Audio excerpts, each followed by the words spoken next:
welcome back to the Fretboard Journal podcast. It is me once again, Sophia, assistant editor at the magazine. Before we get into it, Fretboard Journal podcast is brought to you by Peghead Nation. For 10 years now, it's been the finest spot on the internet to become a better player. You can get your first month free or $20 off annual subscription with the promo code Fretboard. We're also brought to you by Mike and Mike's Guitar Bar. Definitely check them out. Today, my conversation is with the great Alex Amon, who has an album called Son of Amon out today on ATO Records, which you should listen to and purchase wherever you buy or stream music. After you listen to this conversation today, this was a really fun one to conduct. They're all fun. All the ones I do are fun, but this one felt especially enlightening in a lot of ways. Alex has some pretty disparate and interesting interests overall, which we get into. Everything from mountaineering and rock climbing to, we talk about his friendship with friend of the magazine, Cameron Noller, and getting really deep into acoustic guitar music, to being a part of a commune. So this episode kind of has it all in a way. A lot of the things the Fretboard Journal podcast loves to dig into. So I'll let the conversation do the talking, because we get into a lot of fun stuff. And as you'll hear, Alex is a very, very, very entertaining character in the best way. So without further ado, here's my conversation with Alex Amon. Well, thank you so much for coming on the Fretboard Journal podcast. For people who do not know your music, I think it would be good to start in the beginning. So, I've read a little about you, and you're from Texas. Could you kind of lay the scene for us of where you're from? I'm from a town called Sugarland, Texas, and that is I would say that's Houston, basically. Anyone who's from there would say that they're from Houston.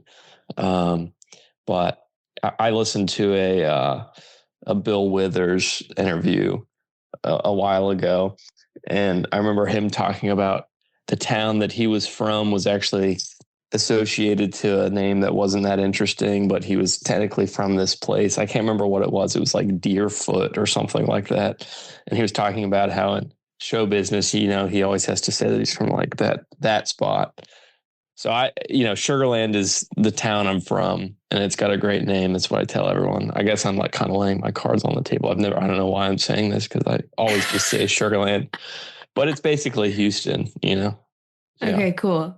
Yeah, let's talk about some very early musical memories and experiences from growing up there. Sure. Well, my parents aren't musical. Nobody in my family, and my sisters, nobody plays music. My oldest sister sang. She likes singing, but kind of like just like as a kid, never really did much with that. And so I didn't really grow up in like a nurtured music environment in that way. And I think I got into music because every time we'd go visit my grandma, on my dad's side, there's like this little keyboard at our house. And I guess I would always just go over to it and play it. And I did it enough that they thought, well, maybe we should get him piano lessons. And my grandparents were big music fans. And so they were kind of like the supporters and pushing me to take those lessons. And that's how I got into music. And I kind of just ran with it. It's just like that thing. I think that some people, they just do, And so for me, it was just, I when I saw the piano and I was playing it, I loved it. And then I think what it was when I saw my piano teacher, he was a great jazz pianist.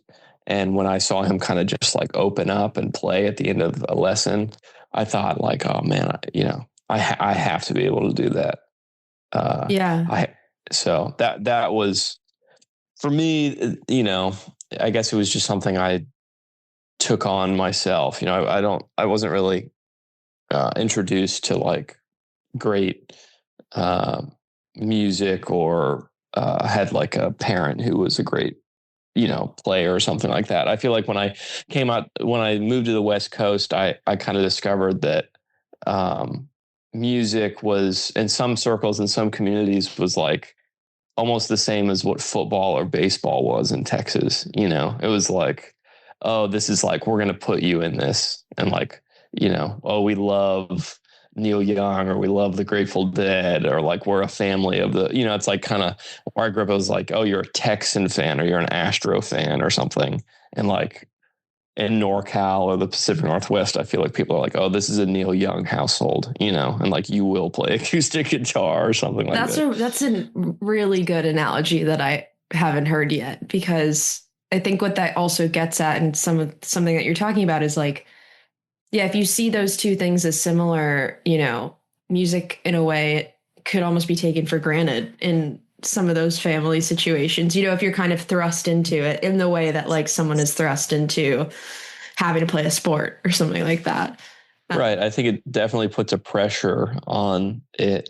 And I'm like definitely one of those people who, if I'm pressured into something, I'll resist it. So I think it was because music was like one of the things in my life that was just fully my own, and it wasn't something that was being pushed on to me, like school or sports or something like that, then I probably would have resisted it if I was like told that it was an important thing and that like I had to do it. But since it was just like this really chill thing, and it was kind of like, oh, you can take lessons as long as you want, or you can play music as long as you want. You don't have to do it. I think something that always stuck with me too was like old people. Whenever I'd like play piano, old people would come up to me and they'd always be like, they would always say like, stick with it, because you'll never regret being able to play music, and they would say that to me a lot, because I started playing piano when I was like 4 years old. So when, from like, I feel like from 4 to 10, I'd be like this magnet for old people to come over, and they'd always like watch me and basically be like, you have to keep it up, because I think that a lot of them, they came from a generation where like, there was no doom scrolling. So yeah, really people in their time, you read books or you played. Almost everybody, back in the day, like was literate with, if you were certain, I think if you like were a certain socio-economic class, like most people knew how to read music, because you're just bored. Like there's a boredom and like and kind of like an expectation for a well-rounded individual. And so I think a lot of old people, like they were forced into playing music and they probably dropped it, and they all probably regretted not keeping it up. So I was like always this magnet for them to like air their regret or something. And I think that's stuck with me. I want to put a pin in, you mentioned California, which we're going to get to, but when do you pick up the guitar? I picked up the guitar in high school, I guess. Piano it's like my first musical love and instrument. I'm very comfortable on piano, which I'm very grateful for, because I think it's one of those instruments that's a little bit more difficult to learn later on. And I think what happened was I just got into guitar music, and I got into bands that were like, most bands are based around the guitar.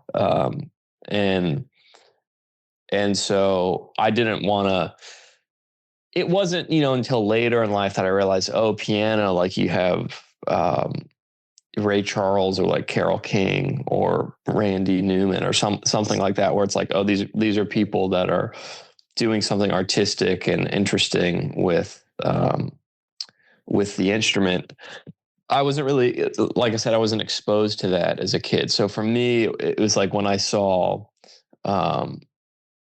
Nirvana or like certain indie bands, I was, that is what I associated with guitar. So as a kid, I associated piano with like what I was learning, like classical music and jazz and like contemporary Christian music or something like that. And then I associated guitar with like, oh, this is what all those California bands and like those cool art bands play. And so I asked for a guitar, I think for Christmas, and I got like this toy guitar. It wasn't even like an actual guitar. It was like literally had buttons on it or something. I was very disappointed. And this is when you're already in high school too? Well, no, this was before I got to high school. So I asked as a kid, and then when I got to high school, I think I reiterated it that it was important to me, and so it might have been 8th grade or like going into freshman year, and I got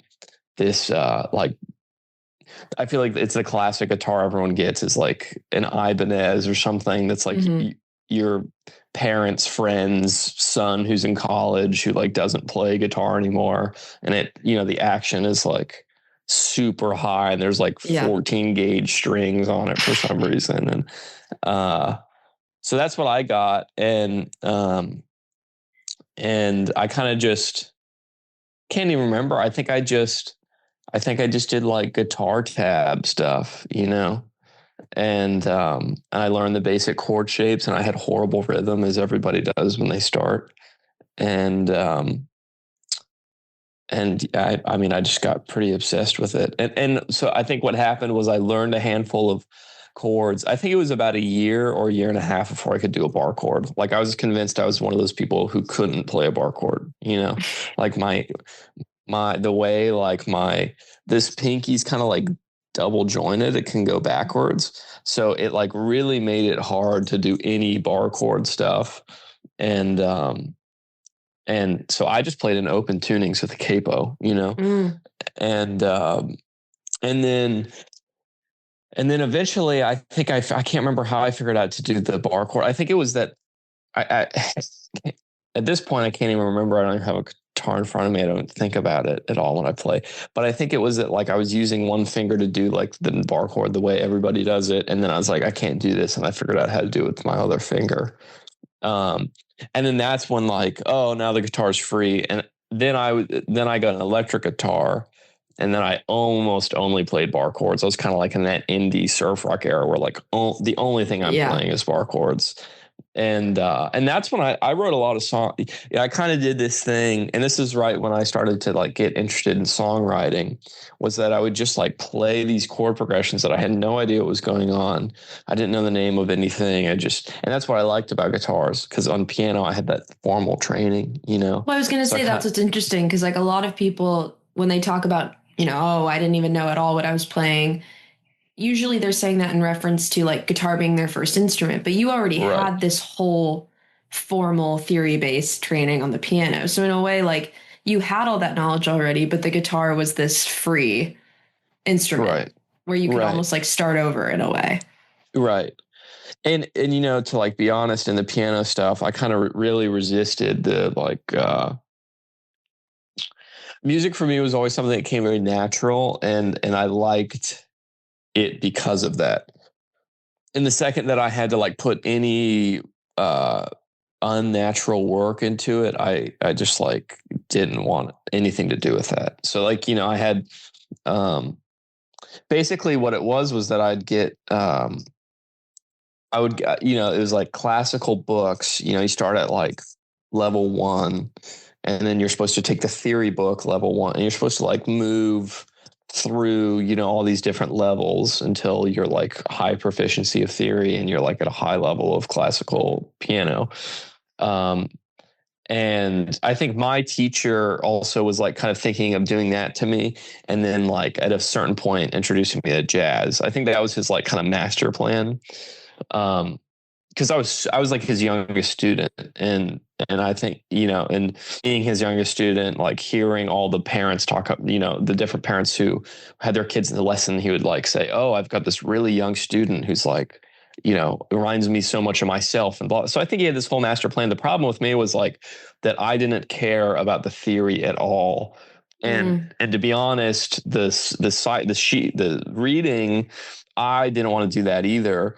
So what would happen is that I'd slog through the reading all practice, And then at the end, he'd say, all right, I'll play it for you. And he'd play You'd it. learn by ear. And I'd listen to it. And then he'd leave, and I'd just remember, and I'd kind of associate the sheet music a little bit with what I heard if I got in a section I didn't like. And then he'd come back, and I'd like have it done, and we'd move on to the next piece. And so it was really just like this ear training practice. So by the time that I got to the guitar, it was like maybe I was in level 7 or 8 classical book, but like my theory book was still like number 1. Yeah, you know, that totally makes sense. I wasn't going to do it. I wasn't going to sit around with like a pencil and like write out like chord shapes and stuff. So, yeah, guitar was free. And so I just play it, and it was free. And like, and so my songwriting came in at the same point where it was like, I just kind of looking back, it was like almost like stream of consciousness writing, where I just like press record on my, whatever I was using at the time, like an iPod or something.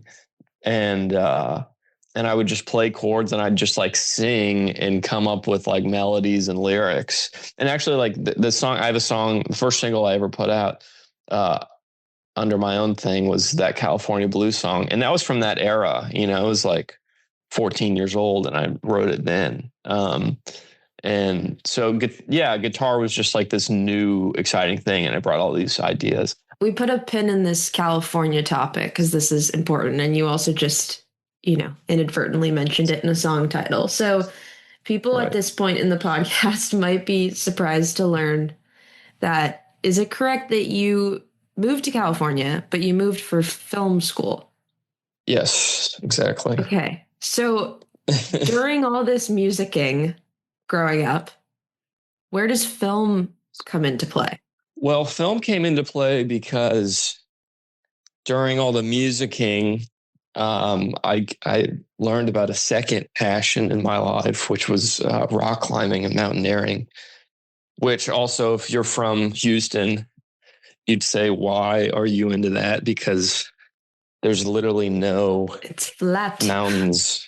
Yeah, you got to drive like 4 hours to go to like a hill in Austin. I got into climbing because I saw a North Face document or a commercial, I think. So whoever was at the marketing department of North Face, thank you. But I saw a video of Alex Honnold like climbing in Mexico, and I was like pretty blown away. I don't know. I just thought it was like beautiful. I thought the movement, and I thought it was pretty like, oh, he's so high up there, and he's like moving on nothing. It just like sparked interest in me.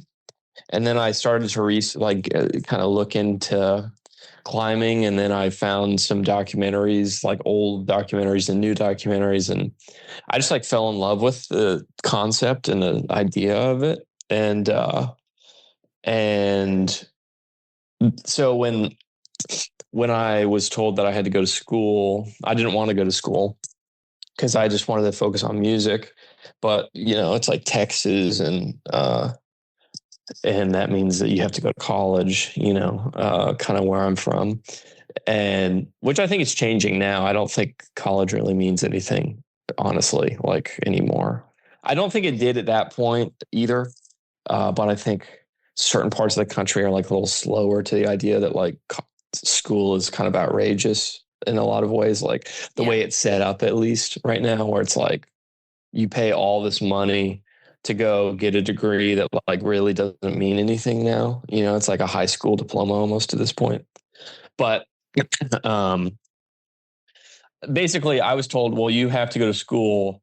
And so I looked into all these different things, what I could go to school for. And I was like, well, I can go to film school and learn how to make documentaries about climbing. Because at that point I was like, I'm either going to do full-time music, or I'm going to be a full-time rock climber, or I'm going to do both. Like in my vision, it was like, oh, if I can do both, I'm going to be fulfilled. So I was like, okay, well, I'll go to school to learn documentary filmmaking so that I can go make like high adventure documentaries. So, but when I got to film school, and I did like a lot of things to like get into a good film school. I like went and worked for rock climbing magazines in the summer and like would shoot different climbers. And did like a bunch of climbing trips. I made like a documentary about climbing Yosemite and stuff like that. So I got into film school and I was like, oh, I'm passionate about this. But then I realized I wasn't because, well, I was passionate about it, but I didn't want to like, I can just make climbing documentaries. It's not that hard. I just have to like go be a climber and like do it. But the thing was like kids would they'd all be like working on their assignments and they'd be excited about it, and then when they were done with their film assignments they'd go like watch movies, and I would just like finish the film assignment as fast as I could and go like listen to albums or like write, so then I was taking on student loans to go to school and all this, and I was like, I'm not going to do this, so I dropped out. Okay, so you drop out and then naturally you join a commune? Question mark? Yeah. Okay, so tell us about that. Well, I had moved all my boxes. The natural reaction to dropping out of film school. Right. I had packed up my dorm room. I had a pickup truck from Texas. I moved to California with a pickup truck, and I sold the pickup truck, and I bought this like van. And so it's like, well, I need like a really cool old van because, I have to have that to be, to move my music gear for, it was like totally crap. I think I actually bought the van because, I was trying to impress a girl, to be honest. That's why I bought the van. So I dropped out of school and I moved all my boxes into like this house near the college, and I was just going to live with like random college kids and work a job and try to like make a band or something. Like literally no plan, no plan outside of like, I'm just going to try to figure out how to make this work. And so the 2 days or a day before I go back to Texas for like Christmas or something. Literally it was going to be go to Texas for Christmas, come back and like start my lease at this house. I was invited by like one of these kooky art friends that I knew out there. I think she was like a senior, and she was about to graduate from film school. And she was at a music festival and came across some people and got invited to go to a commune for dinner and asked if I wanted to go the night before I was going to leave for Texas. And so I was like, sure, that sounds really weird. And I bet it's not going to be a commune. I bet it's just like this bullshit that like people are, I don't know if I said a curse word on here. I don't know if it's like radio. You can. But, no, it's not radio. Sweet. You can curse as much as you want. Sweet. That's great. And so I mean, we show up to this place and it's like a real deal old commune, and we're like in Anaheim and there's all these strip malls and like apartment buildings. And then we pull into like this vegetation and there's this big old adobe house. And we walk in, there's like hand painted tiles in a big living room. And there's like 15 people in there. And there's a giant library and people playing guitar, some people eating dinner and stuff. And walk into another room, there's this like old man in there. And basically the scoop on the commune was that this guy started it back in the mid 60s, and there was one in LA and there was one in Anaheim back when Anaheim was like farmland, and he was a professor at Cal State Fullerton, I believe.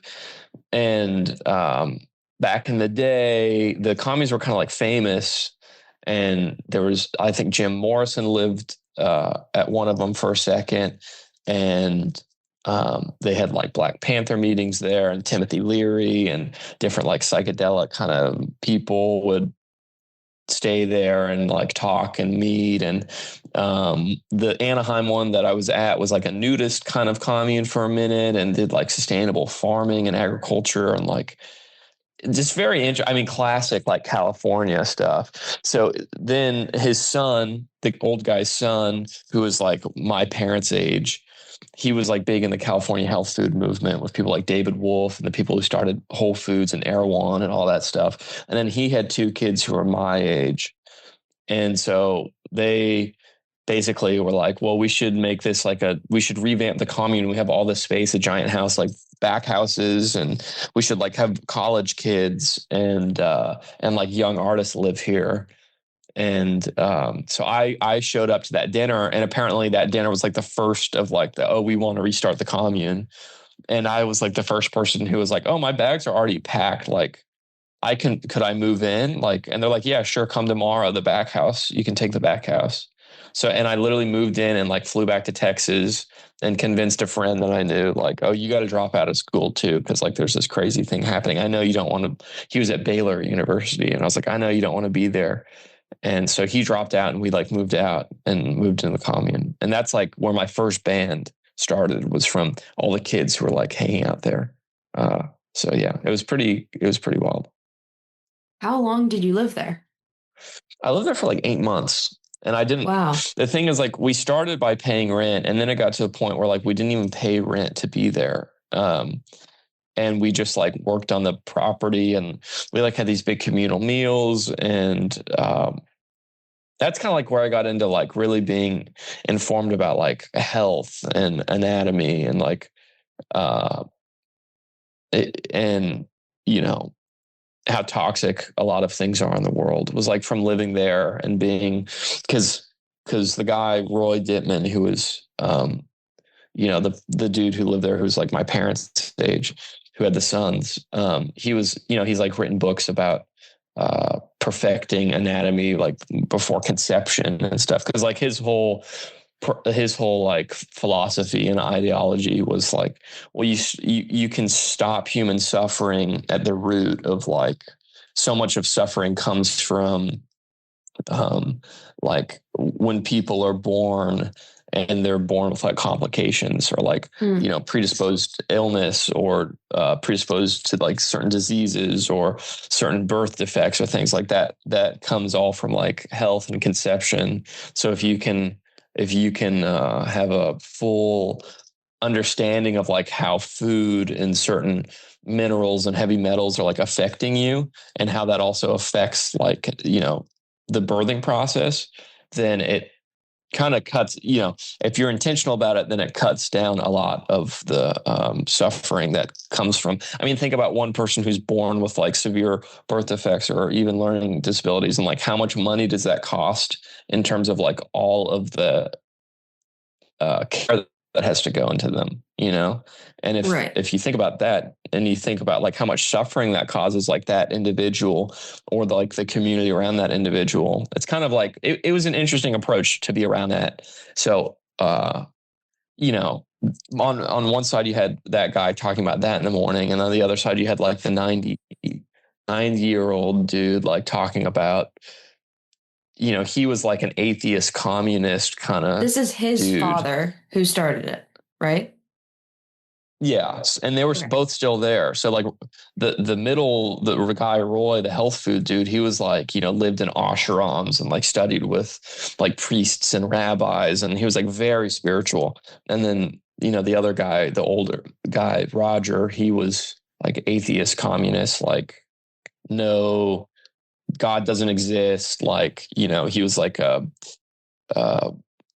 science, like some like space scientist, like something about space and like math, he was like that kind of guy.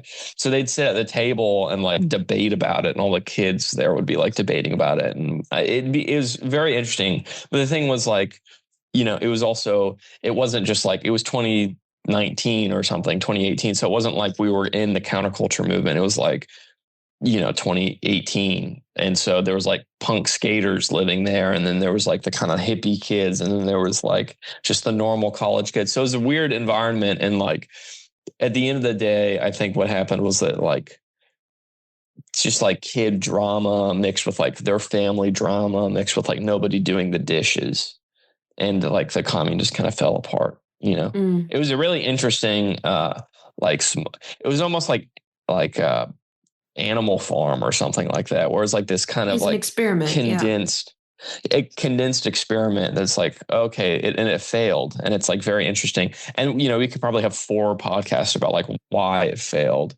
And like I was a part of the failure too. Like I was like 18 years old, and like there's just different camps. There was different camps of like either the purist camp or like the there should be no rules here camp, and I think that those camps fought each other. Yeah. Tell us a bit about the band that you started there, because that seems to lead to, in part, to kind of your then solo career. Yeah, the band that started there was like mainly kids from Orange County, and then me and my friend who moved out from Texas. And at the time, I had like really just gotten turned on to like, and it was perfectly fitting for the commune. But I had just gotten turned on to like the whole Bay Area music scene in like the 60s. So I was like very into Country Joe and the Fish and Jefferson Airplane and the Dead and all that stuff. So that's kind of like what I was into. And then our drummer was like a great kind of jazz drummer. And he was, really big into like Stevie Wonder and stuff like that. And then the bass player was like all into Buffalo Springfield and stuff. And then the guitar player was, so we were all kind of like in the same kind of world of liking music. And we would just get together and jam at first. And the band had a really interesting energy to it. I think what was fascinating about the band to me was like my concept of the band was that I was still trying to learn how to play guitar at that point. Still really didn't know what was going on. And my idea was like, well, I want to get serious about learning the instrument through the band, like I want to get good at guitar through only practicing with the band, but like all the time, and so we actually decided to move off of the commune and do our own house that we lived in Old Town Orange for a year so that we could like practice more regularly and we could all be around each other. And it turned out to be like a total disaster because like it was super expensive and we all had to get jobs and then we didn't play enough and then just all this stuff. But I mean, the biggest thing from that band was like a lot of those players have moved on and they're like either session players or they're artists in the LA music scene, which like when I moved to Washington coming back, it was kind of my shoe into like get into the music scene in LA through those people, through those old bandmates. But also we started working at this old studio in LA called Valentine Recording Studio, which is where I just recorded my last record. And so that's how I found it out through the band. I think there was when I was in high school, I loved the whole like surf rock thing. I loved all these Australian bands and then a couple California bands. And one of them was this band called Tomorrow's Tulips, which is so funny. Just saying it now, cause it's like not really at all. It's not what I listen to now. But that band, they posted a photo from the studio and I was like, whoa, what is this like old studio? This is amazing. So I reached out and the guy who runs the studio like drove down in his old Mustang to like our house in Orange County and watched us practice and basically started to record us for free. He was like producing us. And so we, like for 6 months, almost a year, we were recording there. And then that's when COVID shit happened and like basically killed everything, killed the band, killed all the progress there. And that's when I left California. But like through the band, I guess what I'm saying is like the most important thing was the connection to that studio.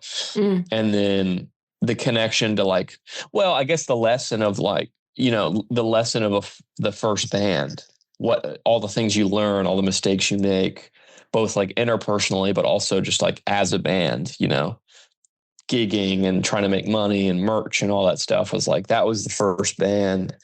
And I actually think it was a good band, but, if COVID wouldn't have happened, I think that band would have actually done, something, because I thought it was good. And actually that it's out, like there's a whole record out, from that band. It's called American Slang. Is the band name, and it's weird. It's like you listen to it. I mean, it's like kids playing music, but I think it's cool. It's a kind of captures a time in your life and the influences at the time, even if they're different influences than you have for your solo stuff. Yeah, sure. Yeah. Okay, so you mentioned this move to Washington. So what was the Yeah. impetus there? My girlfriend at the time, she was Got from it. there. And then we were living basically apart for like 8 months.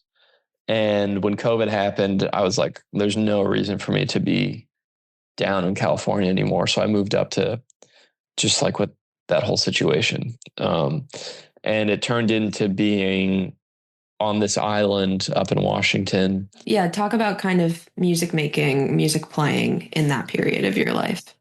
Because this is now post living in a house with the band that you're playing music with all the time Right. to But being on your own musically.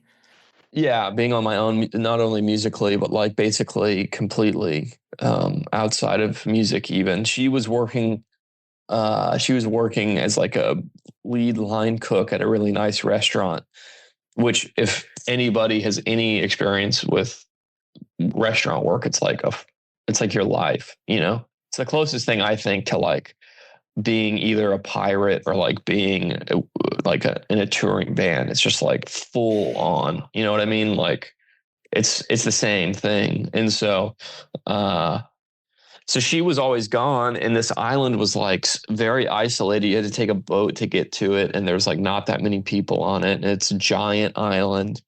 So I spent almost all my time alone. And in that period, I got very serious about practicing guitar. And I met this great guitarist, younger guy named Cameron Noller. And so I met him once in California, right when I was going. So I enrolled in music school when I was in Washington because I had all this empty time. And then I met Cameron, and I saw how proficient he was on guitar, and it reminded me of my teacher when I was growing up playing piano. And so I had always loved, Doc Watson, and I'd always loved, rural American music, and seeing Cameron play that type of music kind of blew my mind, and so I got very serious about it, and I wanted to like be able to do that as well. And so Cameron and I got close, and I was going to music school, and we would talk a lot about like the approach of how do you learn this stuff. He's more in the camp of like the Riley Puckett and the Norman Blake Mm-hmm. and all that stuff.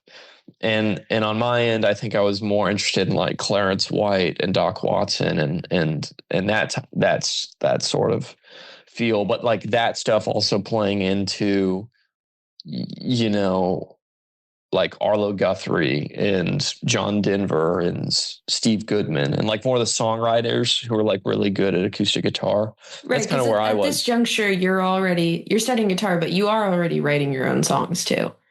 Yes, yes. But I realized I hit a wall, and I realized like, anybody who really gets deep into American folk music or just like singer-songwriter music realizes how amazing all those people were at guitar. Um, and so through Cameron and being inspired and meeting him and being isolated on this island and going to music school, I just like literally only played guitar and practiced that stuff, and was like transcribing,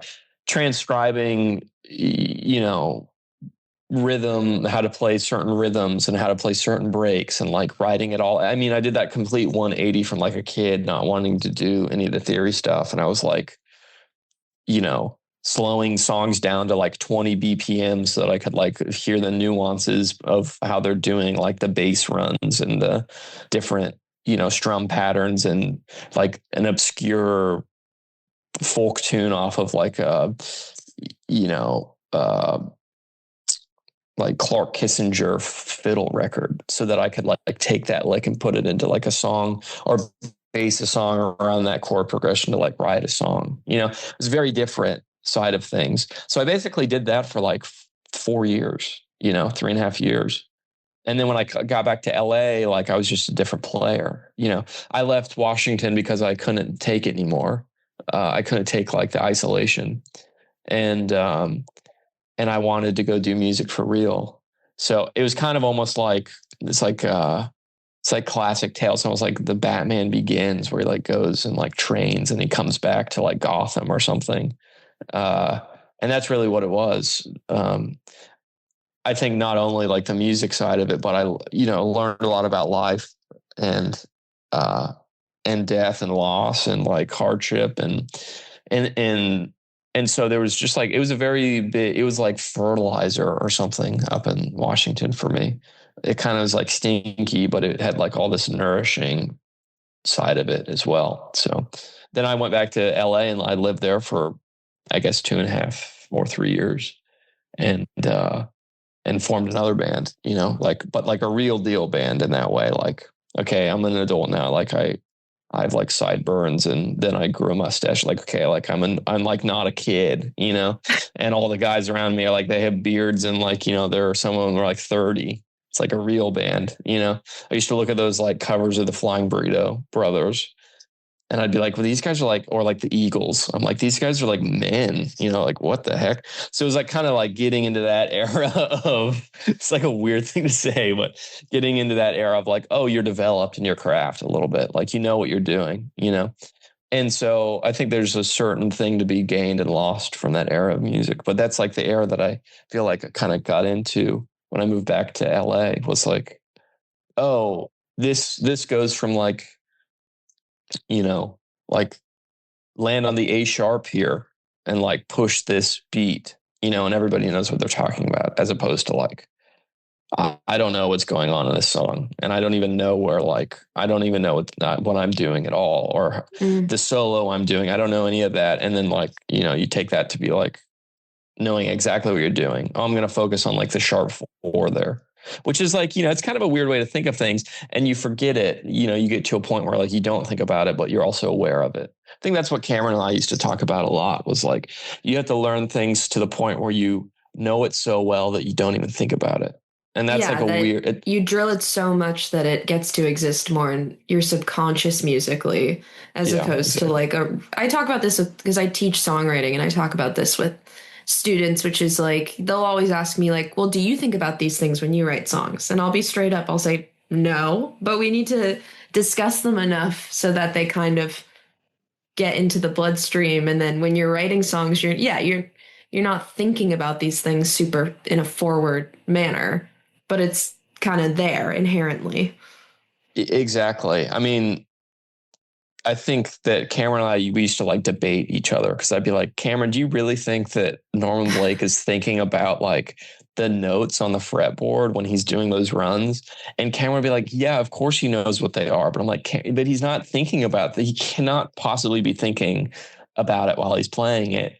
And we kind of, we debate about it. And I honestly think that Cameron was like almost, he was trying to set the bar so high for himself and for like, when we talk about it. When I was on Vashon, one of the island, in Washington, one of the things that I did in that time was I learned I took some vocal lessons from this lady who used to sing on Broadway.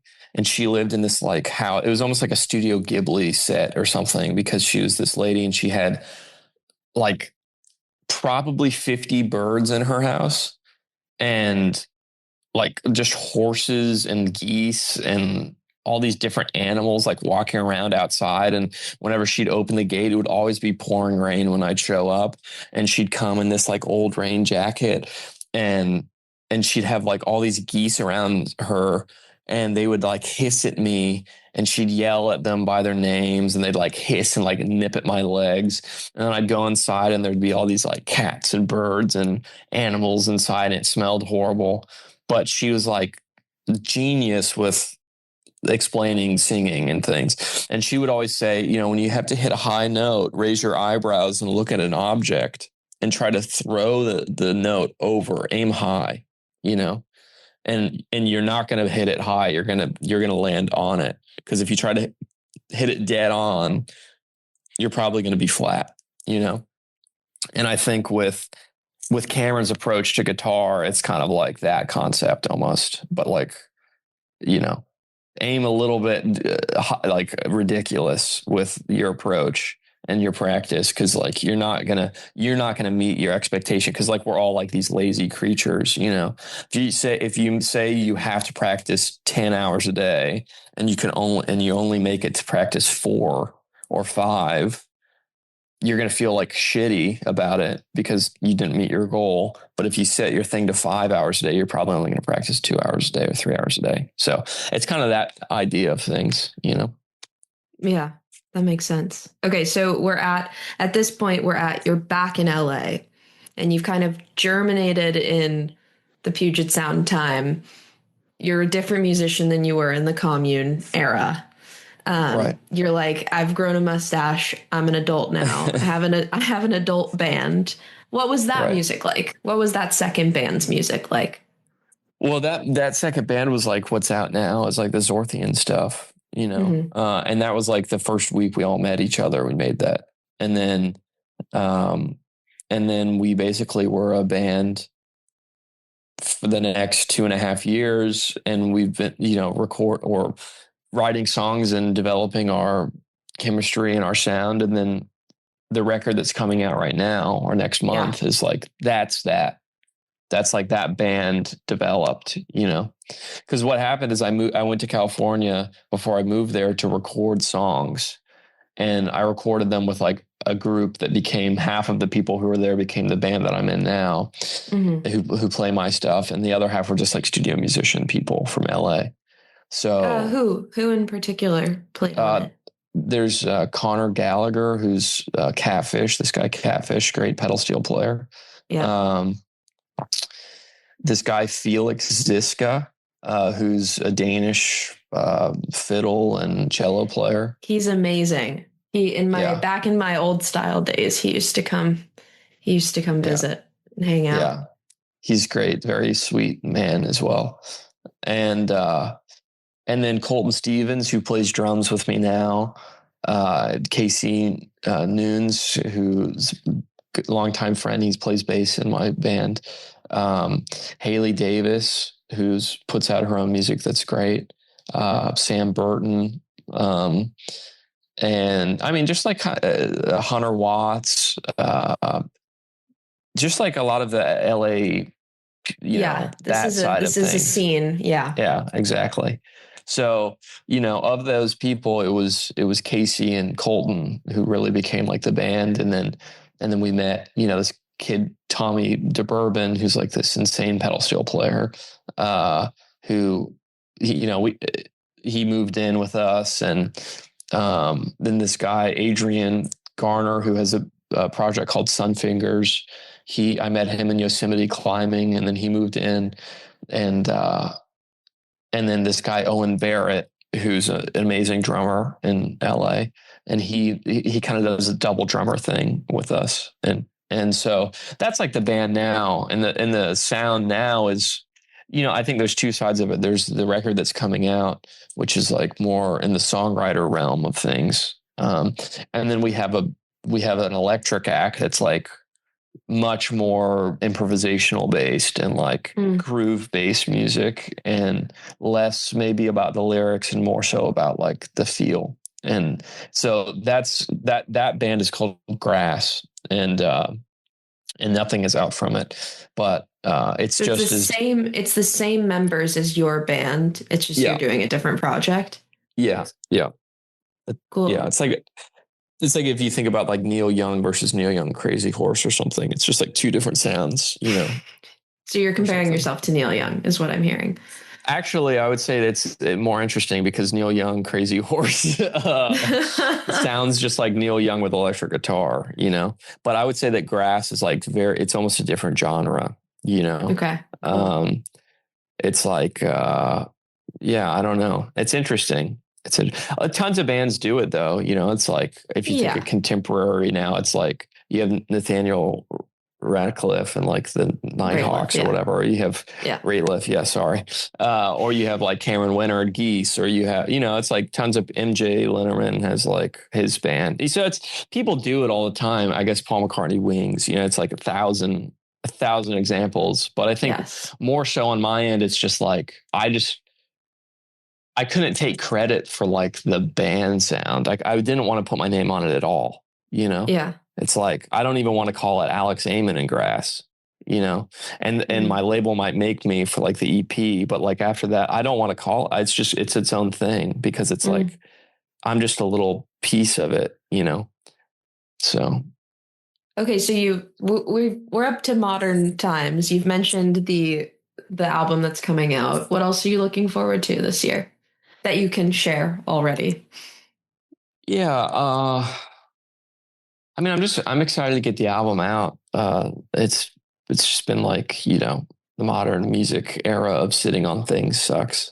Oh, you don't have to tell me. So I'm excited for that to be out and for people to stop associating like my music with things that I made when I was like 20 years old, you know? And I guess I'm excited to just see what happens like from that in terms of, hopefully it allows us like as a band to focus on the music more and like play more shows. And I'm excited to go back in the studio to like record more really.